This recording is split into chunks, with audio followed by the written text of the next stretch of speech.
Alt-Right podcast. Today we have a round table.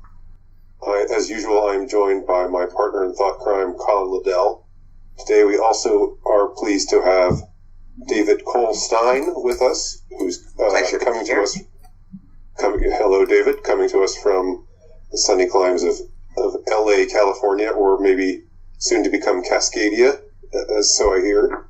Secession plans unfold as they're rumored to be unfolding. We'll see what happens with that. And we also have Richard Wolstencroft coming to us from the island continent of Australia. I'm down in the south, and it's Melbourne town, which is the most civilized and most European city. Okay. We are very well. Outpost here in the Oceania. All right. Well, and so we, as you can see, and also as usual, Colin Liddell from Japan and me on the eastern side of the United States in Savannah, Georgia. So we are truly coming to you from around the globe. And of course, the issue we are going to be discussing today is what's in all the news. Of course, the fact that Donald Trump won the presidency and will be the next president of the United States. We should all, really celebrate that. Really, the alt-right has played a major part in this, I think. You know what I mean? Essentially, we are the new neocons of this kind of movement, in a way. In a sense, we're different to the neocons. We're not some actual kind of, entity that's just, just around the president or the president-elect at this stage. But we're a kind of almost populist movement that's something that's out. The alt-right is the voice of the people, I think we can say after this election. Well, I was going to start with something kind of generic, so what is this? What is the significance of this election and blah blah blah? But maybe since you opened up that can, Richard, we could go into it now. And the question the way that I thought of framing this question was: Is the alt-right really alt anymore? If Trump is Trump is some way representative of the alt-right? We can talk about the extent to which he is and maybe the ways in which he isn't. Sure. And I think among the four of us, I think David and I have generally been more Trump skeptical, whereas Richard and Colin, y'all have been more generally Trump believing. But I think we're all happy. I think I've got a foot in both camps there. Oh, okay. Yeah. You've got the dialectic going. Yeah, I've got to keep the dialectic in play. No, I'm a definite one-eyed Trump supporter. I'm all for it. I definitely put my foot squarely in the skeptic camp. I mean, I've had to humble myself in front of many people over the past 2 days for the fact that I was pretty much flat out wrong. I really, really did not believe that it would happen. It's not that I didn't want it to happen, but I definitely did not think it would. I was very, very surprised, and I don't mind saying, a big man should admit when he's wrong. I am a very small man, both physically and in all other ways, but in this manner, I do need to say, yeah, I was pretty wrong. So the small man's going to be the bigger man right now. Yeah, for once. Don't expect it to ever happen again. But this one time. David Cole Stein and I did have a bet for $100 pre-election, because there was someone on his page no one would bet him, and I thought, I'll take this bet because I was pretty much a true Trump believer, and just to say, just before we got on here, he just paid me, so just to show he's a gentleman and a stand-up guy. So And let me tell. I just want to say, Richard, just for a moment here between us and everyone else, the reason it took me over a day to pay you is that a lot of people, I did not bet money, but a lot of people I bet free lunches or dinners. I have been nonstop the past day and a half buying people lunch and dinner. I've barely been home for more than 10 minutes, because at least in your case, all I had to do was PayPal you the money and it's over. But a lot of people I actually had to sit with for several hours. With me outside of this interview, mate, and we're Australians, and we're beyond materialism. Really, money is just money is really a joke to us. We just have moved on to the next stage of evolution beyond money, anyway. So, what is money? It's nothing. It's nothing. Forget it. Exactly. Except when you've lost as much as I have in the past 2 days, based on straight out bets and buying people lunch, you start to realize, wow, that Facebook post where I said no one's taking my bet, that was a real mistake. That was really an error. That was quite an error. But David, why exactly were you so kind of confident in your pessimism? Well, it's interesting you mention that, because I've been trying to figure that out myself. I think part of it is I did not think that the American electorate still had it in them to elect Trump. I really didn't. I thought that the Democrats, I'm not a believer in George Soros controlling every voting machine, but I think the Democrats, through very subtle ways, via the media, via unions, via redistricting and all the other things they do, I really didn't think that the public had it in them. I mean, I did not want Hillary to win. I did not want Trump to lose, but I truly didn't think it was possible.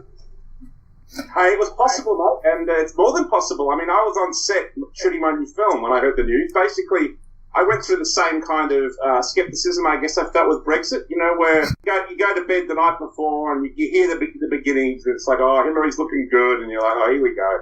So I went to bed, and I didn't really check it in the morning because I was shooting my film, and then I think the first news reports began to come in. It was pretty even, maybe with Hillary ahead. Then after about 5 hours, basically, it was like, looks like Trump's going to win, someone told me. And I was like, what? And then suddenly I lobbed on, took a break from shooting for 20 minutes and just got out a quick look. And there we are, it was basically a landslide, I'd say. Wasn't it? It was a landslide in that he won pretty much every key swing state.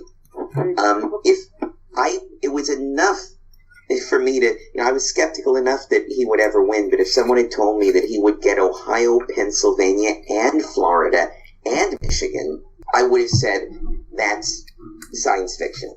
It was a landslide in terms of that. It was a landslide in terms of the key states where people thought they'd be divided up. I mean, people were saying this when everyone was giving their path to victory talks for either candidate in the weeks leading up to it. And people were saying, well, he might win Ohio and Florida, but he'll lose Pennsylvania. And Hillary people were saying, well, we're guaranteed Pennsylvania and Michigan. Ohio will be a toss-up. The New York Times came out against Ohio as an entity, saying Ohio is white and sick and decrepit, and Ohio's never going to be vibrant like Florida. So the beauty of the country. Yeah. So the beauty of the fact that Trump got all of those key swing states, it's an amazing thing. I'm still only partially having my brain wrapped around it. I mean, having it been fun on Facebook this week, I mean, the Schadenfreude has just been spectacular. I mean, and also there's a lot more Trump supporters I've noticed post-election. There's suddenly about half of my newsfeed are Trump supporters, where it was like 10% at most before the election, which is interesting. But did you see the Clint Eastwood post, which was, come to Pepe? You know what I mean? So Clint Eastwood's a member of the alt-right, mate. So, that's how Really? Clint Eastwood mentioned Pepe the Frog? Yeah, he retweeted a Pepe. So wow. You can't get any more alt-right than actually retweeting a green frog. Now, you sure that was his official account and not your old friend, Clint Eastwood, right? Right, David? Oh yeah, I mean, I knew, isn't it? I knew Clint from Friends of Abe, but I also knew him to be a pretty cautious guy. When he came out in favor of Romney 4 years ago, that was about as vocal as he'd ever been. And when Romney lost, I kind of got the feeling that I never expected to see Clint Eastwood stick his neck out again, because it is more important for him to continue his career as an A-list director. There's a pretty decent possibility that his movie about Captain Sullenberger might win an Oscar, might win several Oscars. So I don't see him as the kind of guy who, this close to Oscar voting season, would ever stick his neck out. Well, he did, obviously, and, he's there tweeting alt-right memes on election night. So I think that's a picture of the extent to which the alt-right has had a cultural impact. Well, that's the beauty of Pepe, though, because a lot of people who see Pepe don't actually realise his significance, especially the older generation. Yeah, I was going to say, Clint's like in his 80s now. It's amazing. Yeah, he's still vibrant. He's still completely relevant. I think there are very few directors, maybe Robert Altman, even though he was more of an art film guy, but there are very few who stayed as relevant into their 80s. Yeah, no, I think he's great. I love that new film. He did the new film, which I actually thought was a metaphor for Donald Trump. Obviously, it's about the guy just landing. But in a sense, if you take the plane America as like the ship of state, and that you basically got to crash it into the Hudson to save America. And I thought that whole thing had a kind of meta-narrative about Donald Trump. Like crashing America into the Hudson to save it. Otherwise, we're all going down under Hillary. Interesting reading. I think we should address, what do you all think of the significance of the Trump win for the alt-right? I mean, to me, that's the question that's on everyone's lips at the moment. And it's even on the lips of left-wing people. I have Marxist friends, and some Marxist friends who are skeptical of the alt-right. They, I basically have been saying, well, basically the alt-right just took over America. I mean, literally. And they're going, is that a good thing? What do you all think? I mean, have we just done that? So the question is there anything alt about the alt-right anymore? Or is it the mainstream? I mean, I know that your name is alt-right. I mean, but this movement can be a massive populist movement. There's no reason it can't be. Obviously, it has been alternative up to now, but the fact that, as I said, we've got Clint Eastwood, tweeting Pepe, and it's obviously reached a much higher echelon than we, I think, maybe at first expected. What do you all think of that? Colin, what do you think? Oh, well, it depends how you define the alt-right, doesn't it? And I think there's a certain truth in that. I mean, I think people on the right they're more open-minded than they were previously, and that's really because of what we've done. And before you used to have this old kind of conservative mentality, which was basically, we managed to stigmatize that as cuck-servative quite effectively. In the Republican Party, people are very, very aware of this. I still think there's two directions. There's one part of the party still believes in the cuck-servative narrative. We have to reach out to these new Americans, these rising demographics. And then the other part of the party now realizes that actually that wasn't the only way to succeed. The other way to succeed was to appeal to these neglected white voters. And Donald Trump's proved that can be done, and can be done very, very effectively. But there'll still be people looking at the demographic shifts, and they'll be thinking that, these are still shrinking demographics. So I think the Republican Party will be kind of torn between those two ideas. And one of them you can typify as alt-right. Well, I think we also have to keep in mind the very real possibility of people on the alt-right seeing what might happen in the next 2 months, 3 months, 4 months as kind of similar to what is perceived to be JFK's betrayal of the mob. This story goes that JFK, his dad, used the mob to help him get elected, and then almost immediately JFK betrayed the mob, sicked Bobby Kennedy on them, and held hearings, and the mob felt that, hey, we helped you, and now you're acting like you don't know us. So the combination of the fact that Trump is probably going to have to move more mainstream, to some extent, it always happens. Generally, presidents tend to pivot a little more mainstream when they actually get in office, combined with the fact that the alt-right, to whatever extent we can classify it, the alt-right can be a little unforgiving. I mean, I've been seeing posts all day today. Maybe, Andy, I might have even seen one on your page, whether you posted it or someone else posted it. But, take a look at his nominees. Are they going to be part of the Freemasons? Are they going to be part of the Council of Rome, the Club of Rome? I mean, Trump might very well start to do things that the more unforgiving doctrinaire segment of the alt-right decides, okay, he's betrayed us. And at the same time, Trump might actually betray support from the alt-right. I mean, we don't know anything yet. Remember, we're working with an untested entity. We're working with a guy who, even though he's been in the public eye most of his adult life, has never held office. And we just don't know how it's going to go. Yeah, but I think there's a big difference between the mafia and the alt-right, because if you look at it in its essentials, the alt-right is a movement that believes in getting the truth out there, whatever the truth is. I mean, there are certain unpleasant aspects to that truth. But mafia thing, but nothing like the mafia. So I don't know where you get that comparison from with the whole Kennedy thing. Go ahead, Colin. No, I was just saying, like, okay, the mafia are the mafia, and you can understand why Kennedy would turn against the mafia, because they're a bunch of thuggish criminals who are murdering people and taking people for long drives of short periods with cement overcoats and so on. The alt-right's not quite there yet, unfortunately, despite all the various memes about death squads and so on. I think it's essentially, I mean, we have certain kind of trollish sort of inverted commas neo-Nazi elements in the alt-right, but that doesn't really represent the majority of the movement. And I would say that basically what the essence of the alt-right is, we just like to get all these truths out there. And, these truths have been kind of hushed up and covered up by political correctness because it hasn't fitted in with the left's narrative. And we just think, like, let's just deal with reality as it is, and let's build a society on those kind of fundamental truths. And that's it's more like a kind of truth movement. So exactly. That's why it's populist. It's exactly why it's populist, and that's why if Donald Trump goes more populist, even if he does bring a few globalists into his kind of into his circle to make the ascending to power easier, which is fine in my belief. I don't think we should give him a hard time for that. He's going to have to do that at least a little. I don't think we should chastise him for that, and I think there will be some on the alt-right who will be writing, God knows, he's got some Jewish guy doing this or that or whatever. It's like, fuck off. You know what I mean? We're going to take the power, take the alt-right populist, and that's the way forward, in my opinion. But what would he actually do against the alt-right? I mean, with Kennedy, of course, the Kennedys could throw certain mobsters in jail, for very obvious reasons. But what could he? If Trump did in some way turn against the alt-right, what would that consist of? Would it be like arresting you for twittering too much, or?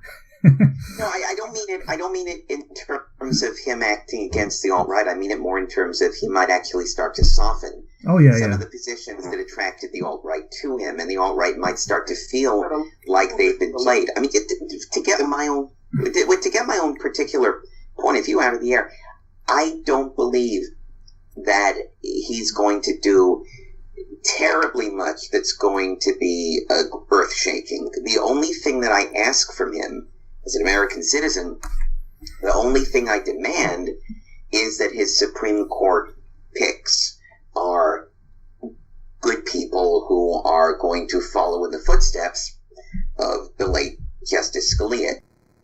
But, people who read my column at Techie Mag, they know that I'm fairly soft on the immigration issue, and I'm fairly soft on a lot of the alt-right stuff. So for me, if Trump gives us another really, really hardcore, limited government constitutionalist for the Supreme Court, I'll probably be content with that. And frankly, that's the easiest thing he could do. The bigger stuff he's talked about, build the wall, deport people, renegotiate NAFTA, all of those big dreams may happen, they may not. But the easiest thing he can do is just pull out a name and put him before Congress for Supreme Court.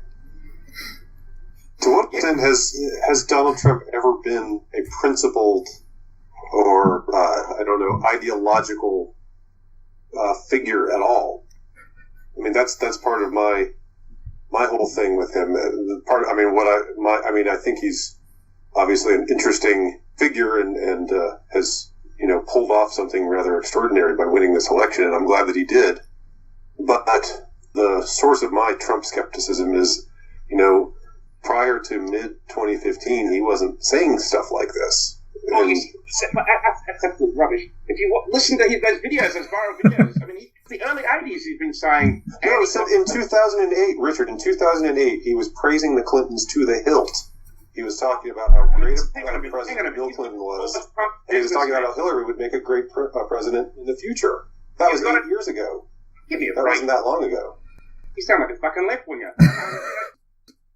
I mean, No, I'm just pointing out a fact. Yeah, but I mean, yeah, but Andy, there's a certain kind of reality when you're existing at that level where, you know, that Trump's always existed at, where you have to deal with all sorts of people, all sorts You of. have to suck up to them, of course. Sometimes, you know. Because it was like a reality as a businessman. But that's not who he truly is. Who he truly is. Well, how do you know? I mean, how do any of us know who he truly is? That's my opinion. That's my opinion of what he will be. Don't worry, he's going to be a lot more revolutionary and a lot more radical than you think.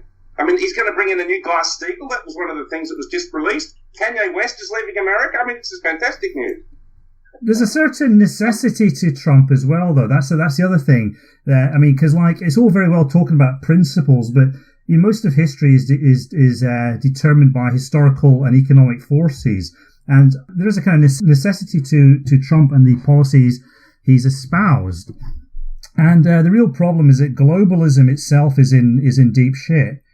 It's sort of gone as far as it can almost, and it's sort of like if you look around historically bankrupt. Yeah, if you look around the world, there's an economic shitstorm in the pipeline, and you know you've got this ridiculous situation where America has this ridiculous trading deficit, and the Chinese are making everything, and you have this really unbalanced economic relationship around the world, and it's starting to percolate outwards into almost every economy now, and you've got very, very stagnant growth everywhere. You've got all this debt sloshing around, and at some point there's going to be something much worse than what happened in 2008 with the Lehman shock. Trump sort of represents a kind of rebalancing of the economic system. That's based on whether he actually does what he said, because what he actually said was, we're going to build a wall, we're going to repatriate these illegal immigrants, we're going to boost American manufacturing, we're going to renegotiate trade deals, there'll be more domestic production, we're going to try and balance the global economy. That's basically what he's talking about. That sounds all very, good and well, but will actually be a very, very difficult thing to pull off. To get to where... I think we have a Republican majority Senate, is this correct? Yeah, there is a slight majority. Yeah, we've got a decent majority in the House. We've got a very slim majority in the Senate. But as of right now, he's coming into office with the GOP in control of both houses. Yeah, but the GOP is still very unreliable, because a lot of those people in Congress and the Senate, they will be very kind of influenced by various financial interests and donors and so on. And so, there'll still be a lot of behind the scenes wheeling and dealing from various lobby groups. And so it's going to still be very, very hard to steer America in the right course. Well, like this podcast, there's going to be some infighting, I feel. So I definitely think a healthy skepticism is probably the attitude that is going to pay the most dividends in the long run. I have no skepticism at all. No skepticism. You've got to believe in the Führer. I mean, give me a break. You know what I mean? It's like, I can't. I mean, obviously, in reality, I know that he probably will be disappointing on a few fronts. But still, I mean, I think I think we need to rally the troops around him right now. I mean, now's the time. I mean, we just fucking won, and as you said, it's a surprise to even many members of the alt-right itself that he would win. So I think, now is the time for consolidation. Now is the time to rally around him. Okay, he might compromise a little. I mean, let's expect that a little. So let's not be too harsh on him. But I think there's some tremendous opportunities, and there are many new seeds ahead. And but there's a bit of a paradox at work as well. Because he has to represent a much more assertive and confident America, and also he has to kind of like embody a more united America at the same time. All this, like the left-wing reaction, all this bullshit with people crying and riots in the streets. I mean, he's really got to, I think, take off the kid gloves and seriously take a few people on trips to the woodshed, mate. You know what I mean? Like, fuck a few people up. Paul Ryan. On the social justice warrior. I don't think he's going to do that. I honestly don't think he's going to do that. What do you mean, David? How do you explain what you think he's going to do, and why? I think at this moment, I think at the moment right now, he's much more concerned about creating that quote unquote unity. I don't think he's going to be taking anyone to the woodshed, and I don't think he's going to be saying anything that might be interpreted as extreme. He's a man who is the dictionary definition of a fish out of water right now.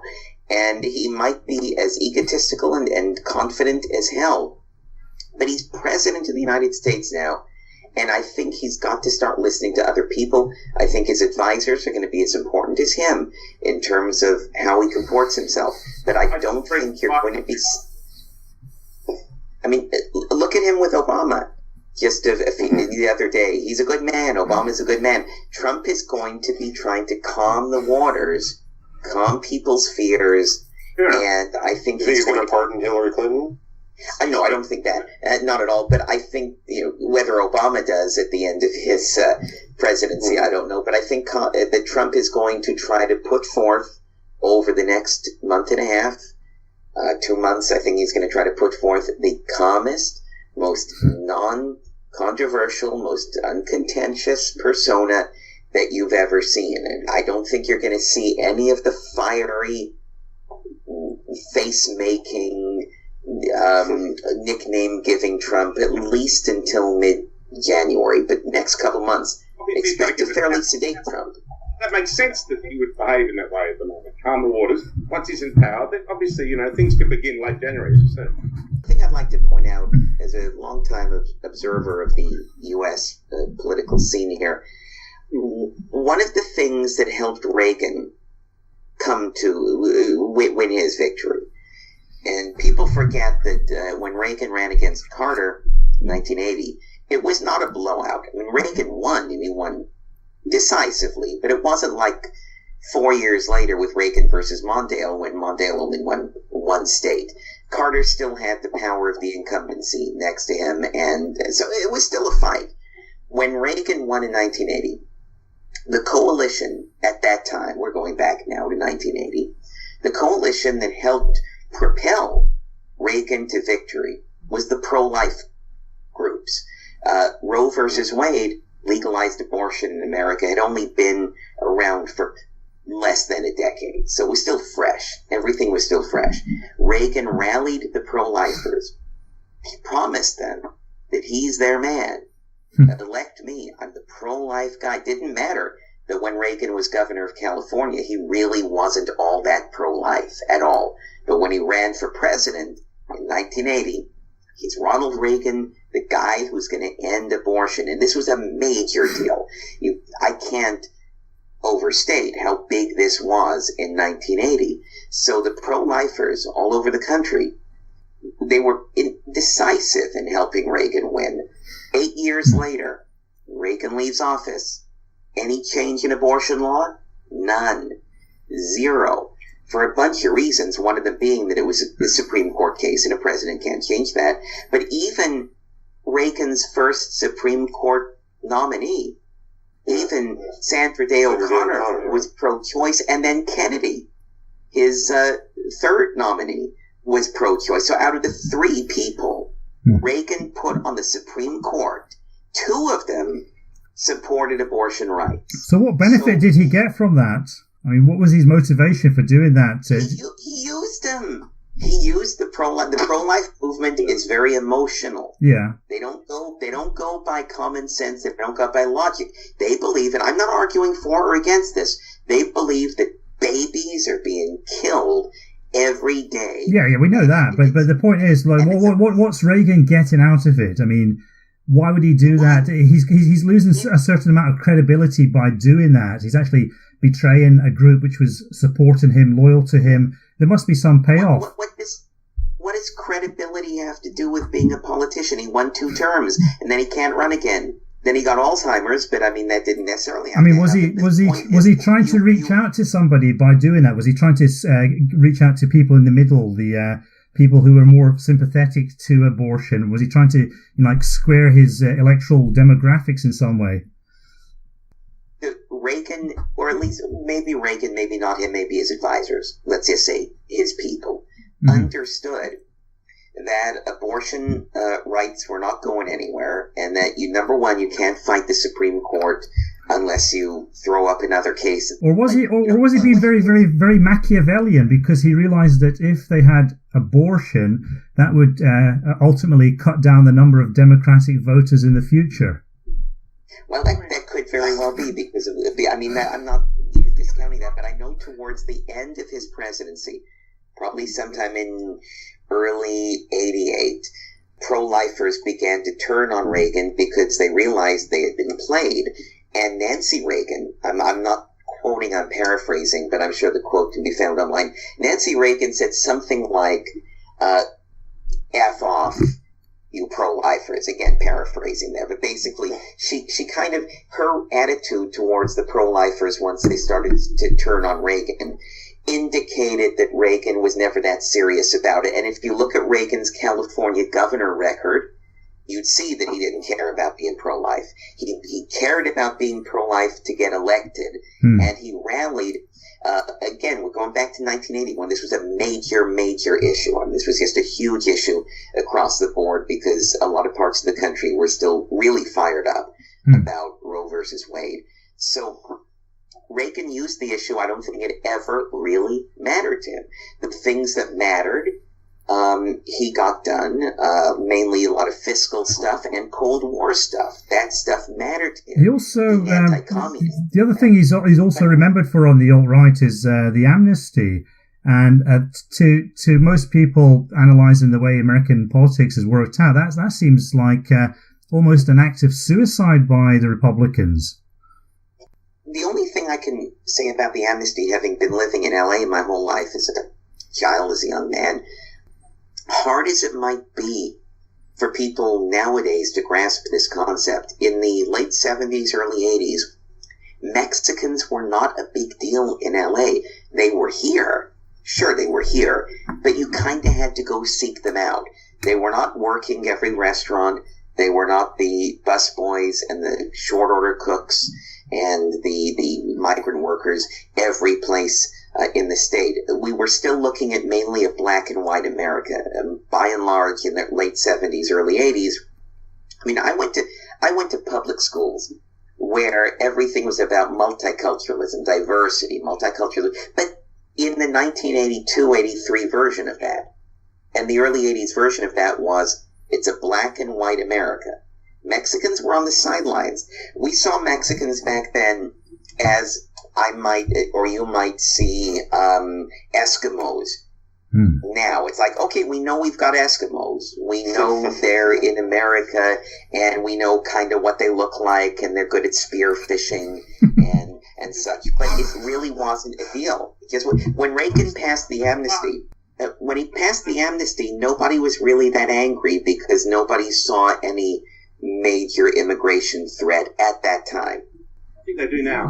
What do you think of the whole abortion bullshit in relation to Trump? I mean, personally, to me, the abortion issue is like the gay and lesbian issue is for the left. I think it's unimportant, essentially. I mean, I think if a woman wants to have an abortion, essentially it's her business. You know what I mean? Like, it's her body. I'm not anti it, but I'm not pro it either. So, you know what I mean? Like, to me, I couldn't really care either way. I mean, to me, it's like a MacGuffin or something. It's like a false issue. It's like gay marriage. Who cares? If gays get married, they don't get married. I couldn't give a shit either way, mate. You know, to me, it's just a complete bullshit issue on both sides. Anyway, that's just my opinion. I disagree significantly, but I mean, I don't know.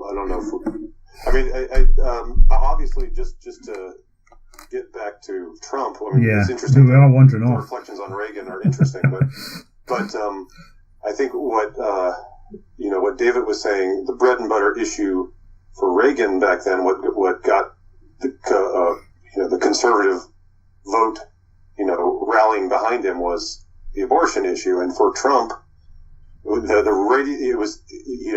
very skillfully, I mean, I don't think ever before mid-2015, I don't think he ever was on record talking about how, illegal immigration was bad and how we need to build a wall and deport people. Yes. But he saw that it was something that a lot of people, felt strongly about, and that, neither of the political parties, neither the Democrats or the Republicans, would touch it. And I agree with that. He had his billions, so he didn't need Wall Street. He didn't need to kiss up to anybody. So, I mean, like a skilled politician, he came out swinging and saying, we're going to build a wall and make Mexico pay for it, and we're going to, deport, illegals left and right, and it was it outraged people. But do you think he's going to build it? Do you think he will build the wall? Well, that gets, I guess, back to the question that, that was raised by what David was reflecting on before. Reagan talked about abortion, yes, but ultimately did very little about abortion. And now Trump's bread and butter issue is immigration, or stopping illegal immigration. Yes. So what's he going to do? What do you think? What do y'all think? It's still hard to say exactly what Trump will do, so we have to kind of like read between the lines. And Right. to my mind, I kind of think Trump is really America's first post-racial president. I don't think he's actually he thinks racially like a lot of people on the alt-right do. But he's a very pragmatic and a managerial type. And Yes. I think he probably sees the connection between the Republican Party staying in power and stabilizing the demographic situation to some degree. So I think, he would actually like to build a wall. He would like to actually get a lot of Mexicans moving back to the correct side of the border. But he would like to do that with as little disruption to the economic system as possible, probably. So there's a little bit of a contradiction in there, but I think that's probably how he's looking at it. Getting rid of obviously illegal immigrants obviously has boons for local jobs. For the actually like Latinos and African Americans who do actually live in America and have citizenship. So in other words, there's a lot of illegals who will be doing certain jobs now that when they left for say forced immigration or deportation, that this will in a sense open up a lot of jobs to the traditional working class. Yeah, but it puts the squeeze on business, you see, and they don't like that. So they're gonna kick up a fuss. And I mean, you see the same thing in Japan. Like people always go on about how Japan is so watertight against immigration. That is complete bullshit. I mean, like in the last few months, I've seen loads and loads of foreigners coming in here, and it's obvious what's going on. There's a bit of an economic boom in the Tokyo area, at least, if not the rest of the country, that's for sure. But in the Tokyo area, there is a bit of a boom going on because of some aspect of Abenomics, and because of that, they have a need for labour, and they've allowed in completely off the books quite a lot of people from various Asian countries to do it. And then when the work dries up, usually what they do is they kick them out again. Like the Koreans, right? No, I've seen a lot of people from some interesting countries. I've seen a lot of Nepalese, believe it or not. A lot of Filipinos, as usual. A few people from Thailand, like that. We always need our slaves, so I mean, you don't want to get rid of them all. I mean, obviously, I've spoken to some LA friends. I won't mention who they are, but some of them are reasonably famous or within the film community in LA, and they're all disappointed they might lose their Mexican gardener. You know what I mean? Who they pay $2 a day or something. I don't know what they got. So, and obviously, these gardens are meticulously taken care of. So obviously, you probably don't want to get rid of everyone because obviously, if you've got a gardener or a housemaid who you're paying like peanuts, I mean, you probably want to keep that person, I think that's the main reason some people on the right had problems though voting for Trump. They think, shit, we're going to lose Pepe or Pedro. Sorry, not Pepe. We're going to get Pepe. Pedro. I'm going to just come out on a limb here and say it's just damned unworkable here. In this city, in fact, in all of Southern California, you're not going to get people rounded up and deported. You've got so many obstacles in between that. You've got police departments in cities like LA, San Diego, and counties like Orange County that are already overworked. They're overworked because of crime, because of the drug laws, because of everything that we have here. Yeah, I don't think you're going to have the manpower, and I certainly don't think you're going to get some federalized police force coming in here rounding people up. I don't foresee much of a change here, Southern California, other than the fact that Mexican immigration has always proven itself to be responsive. In other words, when California was first won from Mexico during the Mexican-American War, many Mexicans, maybe more than half, left. I mean, they just left. Okay, well, it's not Mexico anymore. Ay, muy malo. Let's go back home. Then, when California passed the Chinese exclusionary law, limiting the amount of Chinese people to come in and the amount of immigration for that. Mexicans came back because they're like, oh, hey, there's work now, trabajo. And then when the Depression happened, and there was finally in the poorer areas, Mexicans sensed that, and they went back. And Mexican immigration is often based on the mood, on the feeling. After 9/11, Mexican immigration slowed for quite a while because of the sense that, okay, America's under siege and it's not welcoming of foreigners anymore, and there's all these hate crimes, Muslims are being crucified in the street, and this general sense of 9/11 jingoism. So, again, without a single law being passed, Mexican immigration slowed after 9/11, picked up about 3 years later. It's responsive to events, oftentimes without laws even having to be passed. But you see it as basically being kind of pragmatic and based around kind of needs of the time. Well, there's a certain truth to that, and I can see that continuing through the Trump regime. But I think one of the most important attitudes to power that you're going to see with Donald Trump is basically the will to power. I mean, if he really wants to be tougher on immigration, I think that he will be able to do that. That was one of the main issues. So I'm not saying he's going to be like Nazi jackboot time, but I do think that you are probably going to see a stricter attitude to immigration under Donald Trump. And whether he's able to build at least a little bit of the wall, I mean, that's all he needs. Just for some good photo shoots. Maybe he won't be able to do the whole thing, but if he gets 10 kilometres done, that could be a good thing in some key areas. He's also threatened to do something about sanctuary cities, hasn't he? What's that? Oh yeah. Well, that was a skill. That was something people were really, really upset about. None of the politicians would touch it, and he went there. Yeah. What is that? Tell us about that, Boyd. I'm not familiar. What is that? What are those places? Well, it's just American cities that decide to turn a blind eye to illegal immigration and actually support illegal immigrants in various ways through the welfare system. And a lot of them do that because the politicians in those cities are relying upon the Hispanic vote, and it plays well with their voters. Yes. Well, yeah, I mean, for example, in San Francisco, it's not even a matter in San Francisco of Hispanic voters because whites and blacks and Asians totally make up way more of the voter base than Latinos in San Francisco. But in San Francisco, the politicians have to play to a liberal, very far left base. So in San Francisco, cops can't hassle you about your immigration status. In fact, in a lot of sanctuary cities, they're prevented by law from even asking. They can't even ask you, are you a citizen? That fight will continue. Sanctuary cities are already too far left. They're not going to buckle. That fight will go to the Supreme Court. And that's where Trump's Supreme Court pick is going to matter, because eventually the fight between the federal government and sanctuary cities will go to the Supreme Court. And, the irony is, I gotta say, gentlemen, that if Trump picks a true constitutionalist, Scalia, sanctuary cities may prevail. Because if you have a Supreme Court that sides with local government over federal government in terms of being able to set policy, well, that actually might work out in the favor of the sanctuary city people.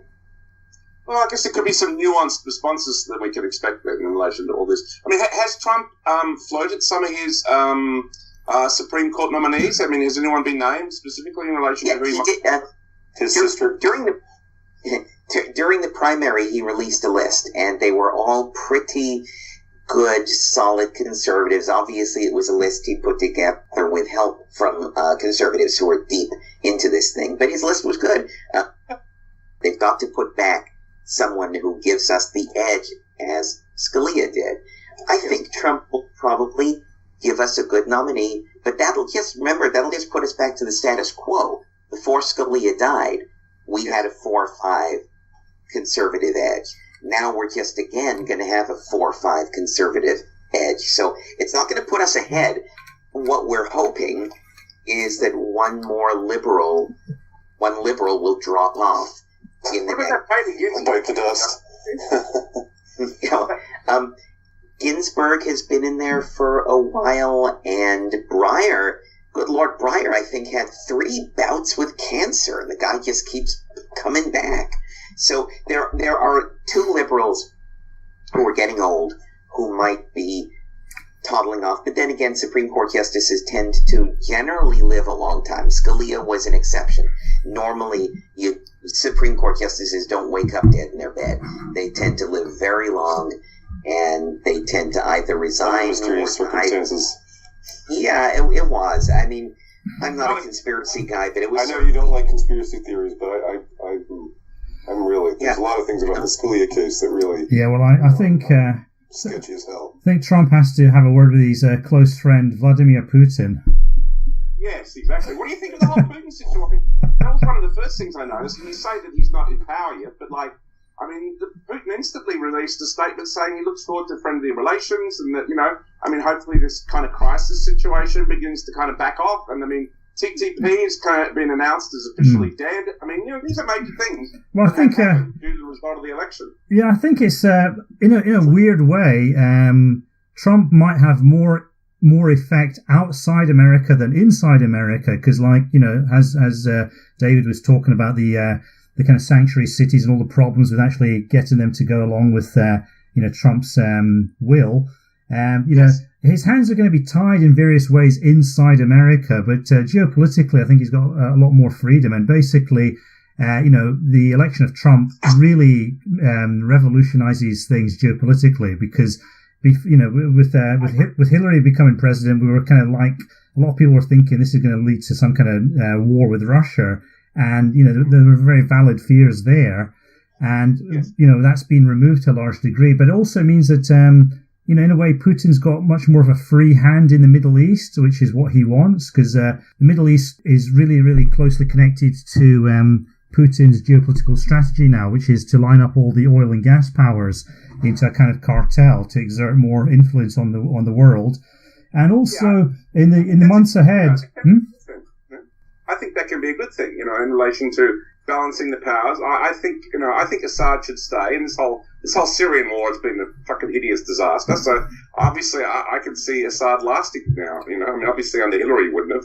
Well, I think the Russians could do a much better job in the Middle East than the Americans did, because one thing about the Russians is they're actually quite good at multiculturalism, and the Americans are actually quite shit at it. And so I think the Russians would be able to organize things in a much more kind of benevolent fashion than what we've seen in the last 20 or 30 years. Also, I think Trump's victory might energize elements of the right in Europe. There's a lot of elections coming up. We've got an Austrian presidential election. We've got the French, the German elections next year. And this kind of sends out a signal, and it gives people a kind of green light to think in a different way. And also re-energize the Brexit campaign in Britain, which they've been trying to kind of bog down in various ways. In that way, Trump could actually end up having a bigger influence outside America than inside America, and then that influence outside America might then flow back into American politics in some way.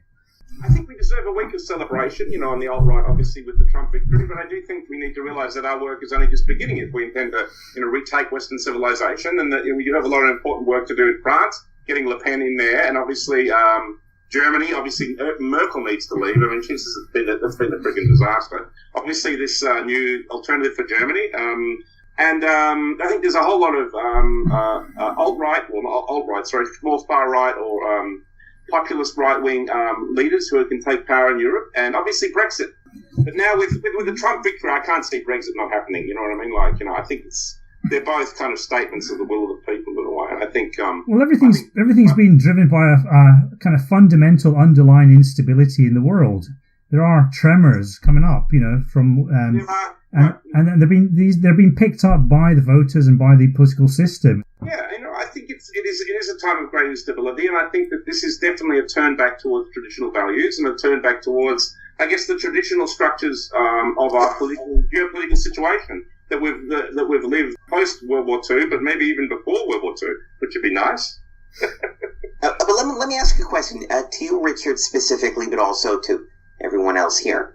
Sure. As of this moment, as of today, who on the alt-right, or who somewhat identifies as alt-right, or maybe has connections to alt-right, who has Trump's ear? Other than Steve Bannon from Breitbart, Does anyone from the alt-right or partially from the alt-right actually have the man's ear at the moment?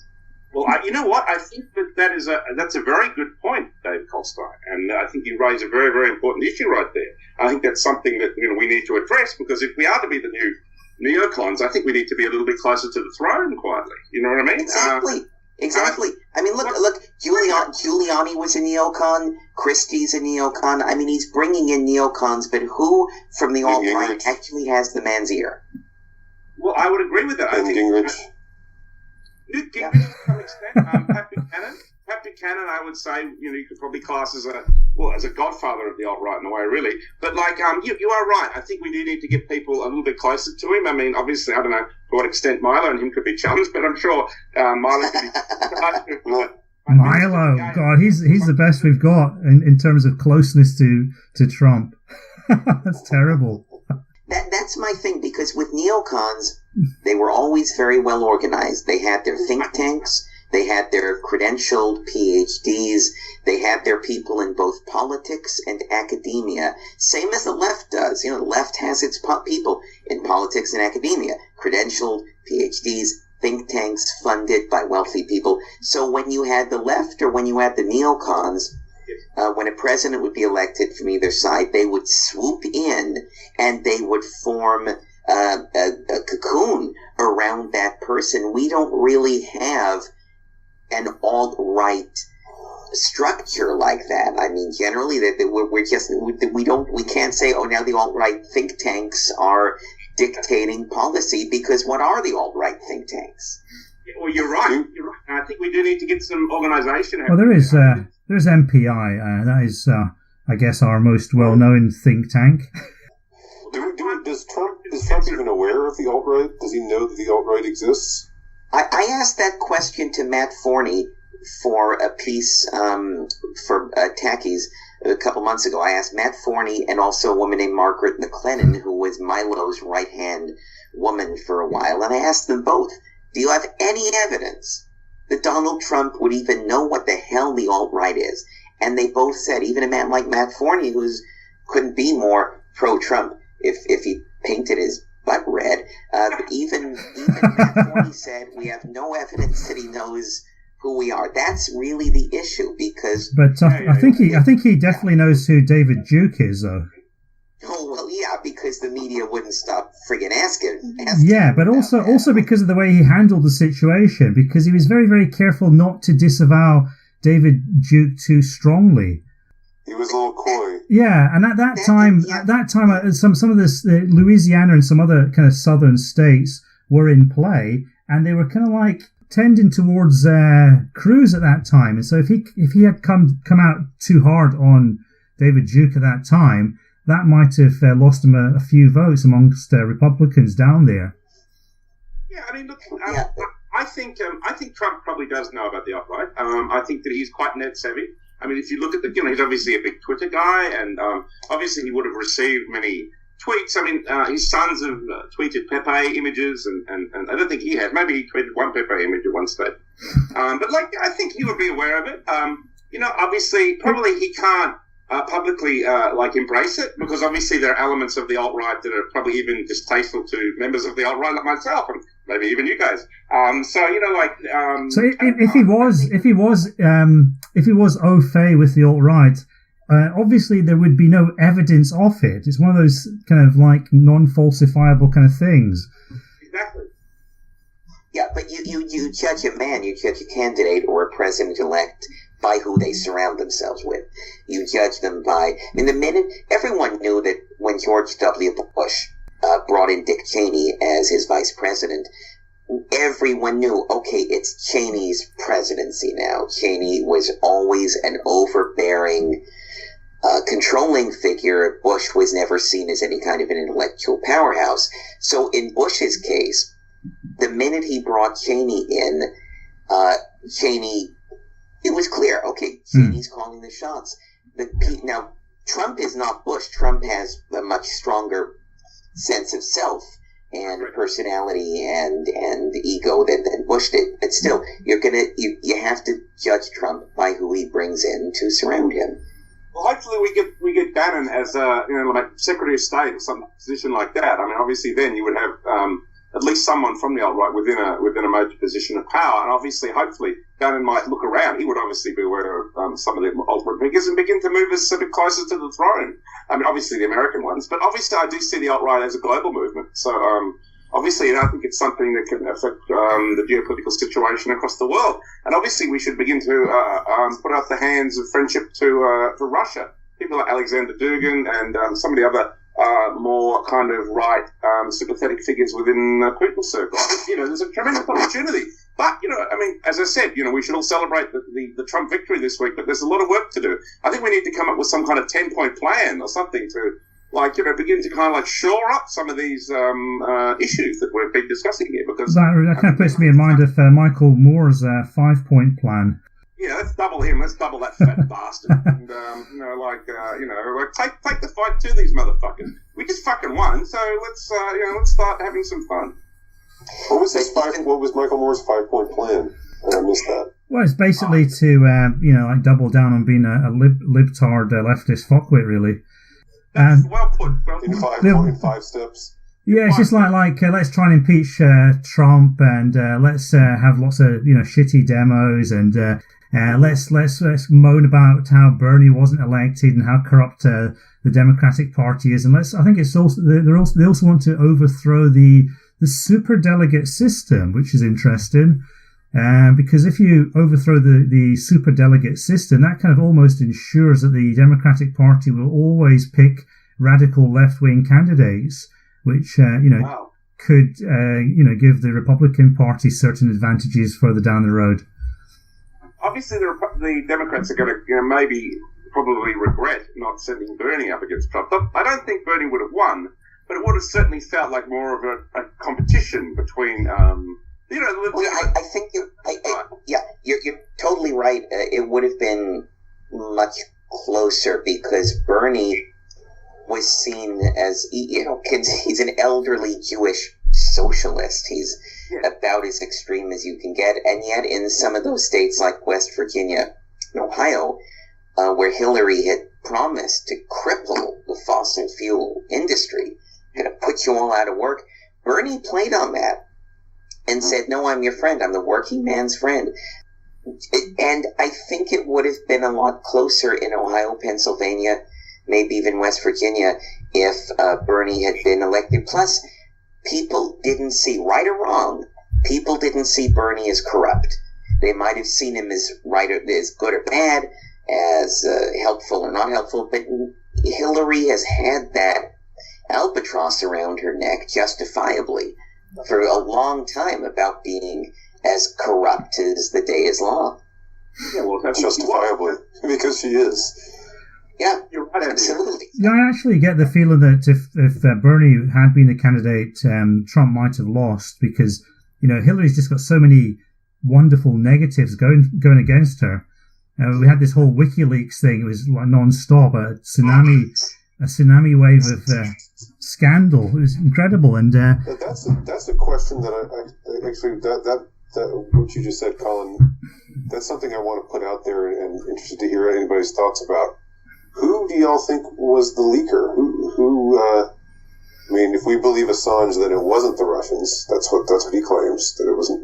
He flatly said that in the last interview that he gave, I think to RT. He did not. I mean, before that, he was sort of just saying, "Well, I don't talk about who my sources are." But the last time he said that, no, it was not the Russians. So who was it and why? Seth Rich, one of the guys who was assassinated by Clinton, was one of them. Right. He was the one who was shot in Washington, D.C. I mean, Assange admitted he was one of the leakers. Obviously, the guy was dead, so he was happy to admit. There were probably a number of others. I think Podesta's emails, they just got, I don't know, I mean, just by probably some, one of these people, one of these fat 200-pound hackers out there in the internet land. God knows. I mean, but look, was he involved? I doubt it. Maybe he was a little bit. Maybe he had some of it. But I would say it would be a rich vein of leakers. Probably got stuff to Julian Assange. But one thing that should be noted, I think that basically Julian Assange, altered the whole course of Western history this week. One Australian, little Aussie, in Aussie battler, as we say down here, in the Ecuadorian embassy changed the course of Western history. Because I think without those links, I think Hillary might have just got over. What do you all think? Well, there's a number of factors that really fed into it. I also think Brexit had a role, and the migrant crisis in Europe had some influence. And so all these things, if they hadn't happened when they happened, we could be looking at a very different result. So a lot of people are saying that the alt-right did this, the alt-right did that. We memed Trump into power, and there's almost like a kind of magical belief in that. But looked at more rationally and logically, this does come off as a kind of almost like a miraculous thing that happened with a large proportion of luck. You make a great point, Colin, because the thing about any kind of win or loss situation is you can always tell what didn't work on the loser's side. In other words, everything the loser tried didn't work. So any strategy on their part, you can say, okay, that didn't work. But on the winner's side, it's very hard to delineate what did work. In other words, what made the difference, what was consequential and what was inconsequential. Yeah, and then also it's kind of interesting what people infer from that, because I think on the Democratic side, they're saying that we lost because we had this corrupt superdelegate system where we try to pick the person with the most pull and the best connections in the party, i.e. Hillary, and so therefore we have to do away with that system and get rid of the superdelegates and then go back to a more populist model, so we can pick whoever's got the balance behind them. And that seems to be one thing that's going on inside the Democratic Party. And of course, if they do that, what that means is they're actually going to paint themselves into a corner, because it'll be like the British Labour Party picked Jeremy Corbyn every time, and so they'll end up never winning an election again. You see, so the things that go wrong can be misinterpreted, and then they can actually lead to other things going wrong. Yeah, that's true. It's true. In retrospect, I would say, just if we're talking about things that the losing candidate did wrong, the thing that stood out most glaringly to me was all the talk about the basket of deplorables. I was reflecting on it the other day, and what in the world was there to gain from insulting half of the electorate? But that's how the left gets power, by stigmatizing the opposition, by making you feel bad about thinking certain things which naturally occur to you. So it was like an appeal to her fans, to the vanity of her fans, saying, "Look at the people who aren't with us." That's part of it, but it's also to try to in some way shame people for thinking what they think, and that's what the left has been doing now since God knows when, since the Reagan years almost. But that doesn't seem like a way to get people to vote for you. I mean, people who are on the fence, and and then you call them deplorable, or well, she wasn't saying that about the people on the fence. She was saying that about the people who already had made their minds up. Yeah, but didn't she try to apologize for that? She knew it was a misstep, or her people knew it was a misstep. I think a couple days later, she said, well, I shouldn't have said half of his supporters. So she tried to slightly walk it back, because it was a terrible misstep. I agree. I agree with what Andy says about that. I think that was one of her major errors that she made. But, we should also look, if you're going to look at points of what Trump did right, I think I saw it pretty early. When I wrote that first essay for Colin on the metapolitics of winning. Basically the thing he did early on was his initial statement, "Make America Great Again," which was like America first, patriotism. This has a great kind of mythic kind of quality. It unites the garbage man. It unites the person on Wall Street. It unites, and it's within the context of far right politics. It's called the myth of paleogenetic renewal, and it's quite a powerful concept within far right thinking. And I think that was the major thing. So you're alluding to the occultic side of Trump now, I think. Well, not the occultic, more mythic. In the sense myths are powerful. Yes. If you have a certain confidence in what you're doing, you kind of almost make your own luck in a way, don't you? You do. Being in the movie business, you must be well aware of that, Richard. Yeah, exactly. I think they will be now. So I think that's part of the power of what's been going on, and I think that this is Like, and just the nationalism thing and the patriotism, this is just uniting people, and you see it online. I mean, isn't there something about? I mean, okay, I understand liberal disdain, left-wing disdain for, the rednecks is a pretty common, unfortunately, trait of the contemporary liberal leftist. But there was something just so tin-eared about openly declaring your disdain and contempt for the people who aren't voting for you. And that was something that Trump was smart enough never to do. He didn't insult Hillary voters. Okay, you're a Trump supporter because you feel you've been shat on for so long, and now she's shitting on you some more. I mean, that's going to make you even more mad and more determined. She wanted to drive up GOP turnout. That's the only obvious function that such a remark could have. The left is very arrogant. They live in an echo chamber. I see that all the time here in Hollywood, in LA, where people I work with in the entertainment business, they don't think anyone believes differently than them, except for a few Nazis, maybe somewhere in Louisiana. But they live in this bubble where they say these arrogant things. And they read Salon and they read Huffington Post every day, and they're like, yeah, the damn white race, gotta just get rid of this. If we get rid of this white race, my God, the world will just be amazing. And they have no idea that they're alienating people who maybe could even be on their side, but people who don't like hearing that kind of crap about, oh my God, I'm supposed to be exterminated because of the color of my skin. People don't want to hear that, but the left has been arrogant, and I wish I could say that the drubbing they were just handed will humble them, but it won't. They're going to double down. The left is going to double down. You're going to see all of those left-wing sites get stronger and stronger in their mania and in their psychosis. Oh yeah, there's every indication of that now with the way they're reacting to the results. I mean, well, I won't say deplorable way, but like they're behaving in a quite a terrible way. Like, there are many. Obviously, both sides of politics have begun to post things on Facebook, showing that violence against Trump supporters. There's been a lot of that I've seen in my newsfeed, but there's also been.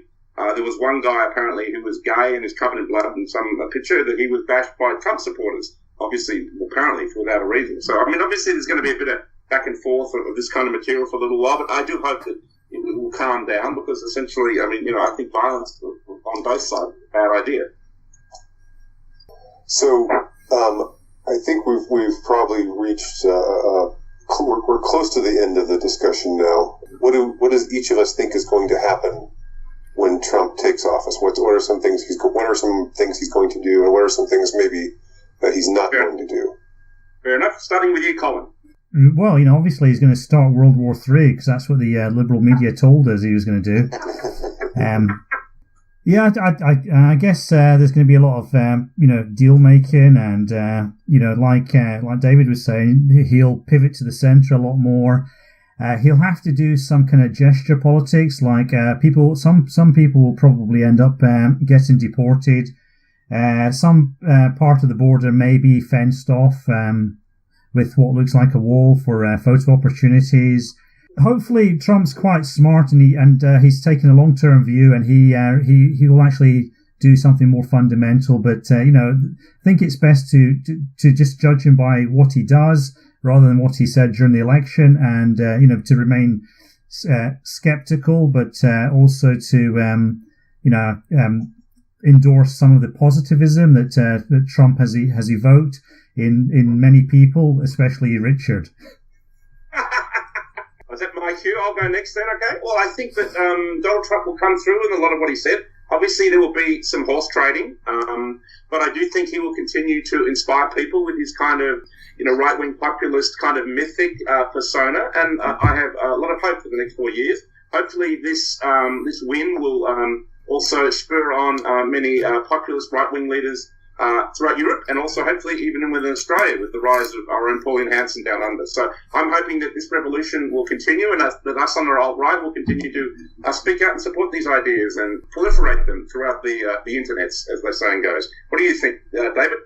Yeah, I think that Trump is going to, once he gets sworn in, the first thing he's going to do, because by that time we'll have gone nearly a year without a ninth Supreme Court justice, I think the first thing he's going to do is he's going to throw his loyal supporters a very important bone. He's going to put someone forward for the Supreme Court who is great, someone who is impeccable, someone with a really good conservative constitutionalist history, and the Republican House and Senate are going to approve that person. And because of that, Trump will have bought himself some goodwill. He'll have bought himself enough goodwill from that Supreme Court pick that if he lags a little bit on the other promises, if he stays in the center a little too long, I think he'll have enough tolerance from the right that people will say, okay, we'll give him a little time to get his bearings. So that's how I think it's going to go. He's going to put up a really good Supreme Court pick, and then he's going to lag a little bit after that. And then after that, I really can't say, because, gentlemen, I was proven rather badly wrong. So I'm not really sure I'm the guy to be making any prognostications. I'll be spending that $100 tonight, by the way, celebrating Trump. I'm going to go out on the town. On you, mate. So I'm thinking of you all night, David Colstone. Have a good time on me, my friend. I am glad that I lost. I really am. I don't like losing the money, but I'm glad in the larger sense that I lost. It's good to make bets like that, where you're the one, like, if you're betting on your home team, you should bet against them.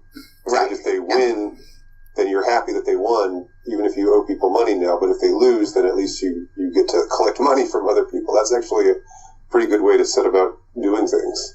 Yeah, it's silver lining either way. Yeah, exactly. Well, that brings things to a close. I guess I would make prognostications myself, but I don't really have any. I as Yoda said in The Phantom Menace, the dark side clouds everything. Impossible to say. So, you think, Andy, is the Sith Lord just taking over America? Maybe, but maybe that's what we need right now is the Sith Lord. Well, at least let us know what you think will happen to Hillary. Will she actually go to jail? What do you think?